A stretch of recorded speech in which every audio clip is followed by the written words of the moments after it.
ಅತ್ಯಂತ ನಿರೀಕ್ಷಣ ಕ್ಷಣ ರೋಬೋಟಿಕ್ ಮೆಷಿನ್ಸ್ ಅನ್ವೆಲ್ಲಿ EIS upgraded robotic system soft tissue ಮತ್ತು ಆರ್ಥೋ ಶಸ್ತ್ರಚಿಕಿತ್ಸೆ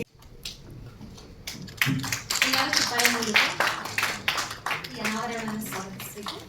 ಡಾವಿಂಚಿ X orthopaedic robotic programme start ಆಗಿದೆ ಹಾಗೂ ಬೇರೆ ಇನ್ನೊಂದು ಆಸ್ಪತ್ರೆಯವರು ಆಂಕಾಲಜಿ ಸರ್ಜರಿಗೆ ರೋಬೋಟಿಕ್ ಪ್ರೋಗ್ರಾಮ್ ಸ್ಟಾರ್ಟ್ ಮಾಡಿದ್ದಾರೆ. ಆದರೆ ಒಂದೇ ಆಸ್ಪತ್ರೆಯಲ್ಲಿ ಕಾಂಪ್ರಿಹೆನ್ಸಿವ್ ಸಮಗ್ರ ಏನು ಅತ್ಯಾಧುನಿಕ ಮೋಸ್ಟ್ ಅಡ್ವಾನ್ಸ್ಡ್ ರೋಬೋಟಿಕ್ ಟೆಕ್ನಾಲಜಿನ ಯೂಸ್ ಮಾಡಿಕೊಂಡು ಲಾಂಚ್ ಮಾಡ್ತಾ ಇರೋದು, ಪ್ರೋಗ್ರಾಮ್ ಅವೈಲೇಬಲ್ ಮಾಡ್ತಾ ಇರೋದು ನಮ್ಮ ಅಪೋಲೋ BGS ಆಸ್ಪತ್ರೆ.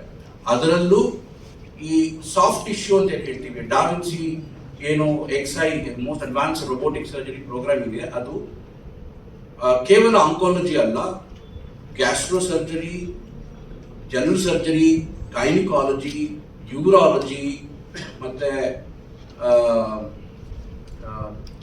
ಜನರಲ್ ಸರ್ಜರಿ, ಇದೆಲ್ಲ ಕಾರ್ಯಕ್ರಮ, ಇದೆಲ್ಲ ಸ್ಪೆಷಾಲಿಟಿಗೂ ಅದನ್ನ ಅನ್ವಯಿಸ್ಬೋದು.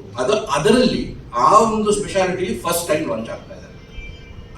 ಬೇರೆ ಆರ್ಥೋಪೆಡಿಕಲ್ಲೂ ಸಹ ನಾನು ಮುಂಚೆ ಹೇಳ್ತಾ ಇರಲಿ ಇದೆ, ಬಟ್ ಇದು ಅಪ್ಗ್ರೇಡೆಡ್ ವರ್ಷನ್ ಆಗಿರೋದ್ರಿಂದ ಒಂದೇ ಆಸ್ಪತ್ರೆಯಲ್ಲಿ ಅಂಡರ್ ಒನ್ ಅಂಬ್ರೆಲಾ ಕಾಂಪ್ರಿಹೆನ್ಸಿವ್ ಮತ್ತು ಮೋಸ್ಟ್ ಅಡ್ವಾನ್ಸ್ಡ್ ರೋಬೋಟಿಕ್ ಪ್ರೋಗ್ರಾಮ್ನ ನಾವು ಫಸ್ಟ್ ಟೈಮ್ ಲಾಂಚ್ ಮಾಡ್ತಾ ಇದ್ದೀವಿ. ಈ ಕಾರ್ಯಕ್ರಮಕ್ಕೆ ನಿಮ್ಮೆಲ್ಲರಿಗೂ ಮತ್ತೊಮ್ಮೆ ನಾನು ಒಂದು ಸುಸ್ವಾಗತ ಕೊಡ್ತೇನೆ. ಜೊತೆಗೆ ನಮ್ಮ ಎಲ್ಲ ಎಕ್ಸ್ಪರ್ಟ್ಸ್ ಇದ್ದಾರೆ, ಅವರ ಸಬ್ಜೆಕ್ಟ್ ಏನಿದೆ, ಅವರ ಸ್ಪೆಷಾಲಿಟಿ, ನಿಮಗೆ ಏನೇನು ಡೌಟ್ ಇರುತ್ತೆ ಅದು ಡೀಟೇಲ್ ಆಗಿ ಹೇಳ್ಕೊಡ್ತಾರೆ. ಸ್ವಾಗತ. ಮೊದಲನಾಗಿ ನಾನು ಏನು ಹೇಳಲಿಕ್ಕೆ ಇಷ್ಟಪಡ್ತೀನಿ ಅಂದರೆ, ಮೈಸೂರು ಇವತ್ತಿಂದಲ್ಲ, ಆಲ್ಮೋಸ್ಟ್ ಒಂದು 200 ವರ್ಷದಿಂದನೂ ಜಿಯೋಗ್ರಫಿಕಲಿ ತುಂಬ ಪ್ರಾಮುಖ್ಯ ಇದ್ದಂಥ ಊರು. ಇಲ್ಲಿ ಮಹಾರಾಜರು ನೆಲೆಸಿರುವ ನಾಡು, ಮಹಾರಾಜರು ಕಟ್ಟಿರುವ ನಾಡು.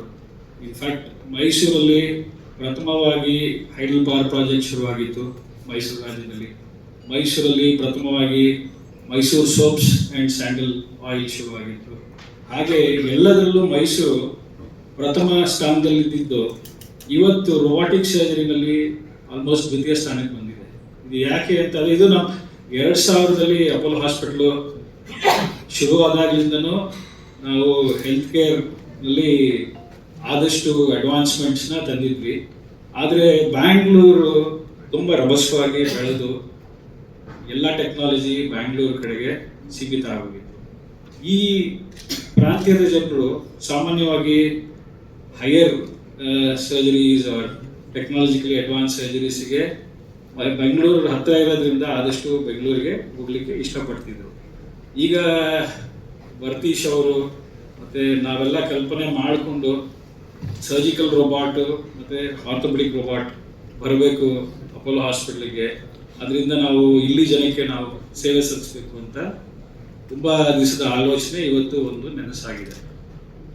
ಏನಂತ ಅಂದರೆ, ಇದು ಸರ್ಜಿಕಲ್ ರೋಬೋಟ್ ಅಂದರೆ ಏನು ಅಂದರೆ, ಬೇಸಿಕಲಿ ನಮ್ಮಲ್ಲಿ ಈಗ ಅಪೋಲೋ ಹಾಸ್ಪಿಟಲಲ್ಲಿ 2 ಥರ ಸರ್ಜಿಕಲ್ ರೋಬೋಟ್ ಶುರು ಮಾಡ್ತಿದ್ವಿ.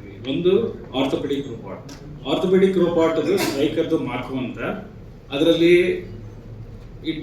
Primarily it is use for joint replacement surgeries. ಸಾಮಾನ್ಯವಾಗಿ ಬೇರೆ ಕಡೆ ನ್ಯಾವಿಗೇಷನ್ ಸಿಸ್ಟಮ್ನ ರೋಬೋಟ್ ಅಂತ ಪ್ರಮೋಟ್ ಮಾಡ್ತಾ ಇದ್ದಾರೆ, but this is a true robotic system. ಇದರಲ್ಲಿ both hip replacement as well as knee replacement 2 ಆಗುತ್ತೆ. That is about the orthopaedic robotic system.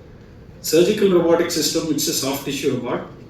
I would like to put it on record that the DaVinci XI system is the most advanced robotic system available in the city of Mysore. This is the latest generation robotic system which is available. The history of DaVinci is little interesting. Almost 1990s ನಲ್ಲಿ US military ಅವರು ಟೆಕ್ನಾಲಜಿನ ಕಂಡುಹಿಡಿದರು. ಯಾಕಂದರೆ ಅವರು war ಝೋನ್ನಲ್ಲಿ surgeons ಹೋಗ್ಲಿಕ್ಕೆ ಆಗ್ತಿರಲಿಲ್ಲ. ಅದಕ್ಕೆ ಅಲ್ಲಿ ಏನಾದರೂ ಗಾಯಗೊಂಡ ಯೋಧರಿಗೆ ಚಿಕಿತ್ಸೆ ಕೊಡಲಿಕ್ಕೆ ಅಂದ್ಬಿಟ್ಟು ಕಂಡುಹಿಡಿದಿದ್ದ ಟೆಕ್ನಾಲಜಿ. ಅದನ್ನು ಕನ್ಸ್ಯೂಮರ್ ಅಂದರೆ ಪೇಷಂಟ್ ಕೇರಿಗೆ ಆಲ್ಮೋಸ್ಟ್ 2000 ಇಸ್ವಿನಲ್ಲಿ US ನಲ್ಲಿ ಪ್ರಾರಂಭ ಆಗಿ ಈಗ 2025 ಇಸ್ವಿನಲ್ಲಿ ಮೈಸೂರಿಗೆ ಬರ್ತಾ ಇದೆ. ಆ್ಯಂಡ್ ಮೈಸೂರಲ್ಲಿ this is the most advanced surgical robot that is available. So da Vinci ರೋಬೋಟ್ನಲ್ಲಿ ಸಾಫ್ಟ್ ಟಿಶ್ಯೂಗೆ ಸಂಬಂಧಪಟ್ಟಂಗೆ ಹಲವಾರು ಉಪಯೋಗಗಳಿದೆ.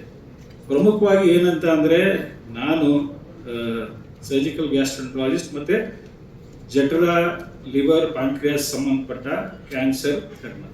ಸೊ ಇದು ನನ್ನ ಹುದ್ದೆಗೆ ಸಂಬಂಧಪಟ್ಟ ಆಪರೇಷನ್ಗಳು ಮಾಡಲಿಕ್ಕೆ ಅನುಕೂಲ ಮಾಡುತ್ತೆ. ಹಾಗೆಯೇ ಇಲ್ಲಿ ವೇದಿಕೆ ಮೇಲೆ ಹಲವಾರು ವೈದ್ಯರು ಉಪಸ್ಥಿತರಿದ್ದಾರೆ. ಅದರಲ್ಲಿ ಡಾಕ್ಟರ್ ಸಾಗರ್ ಆ ಕಡೆ,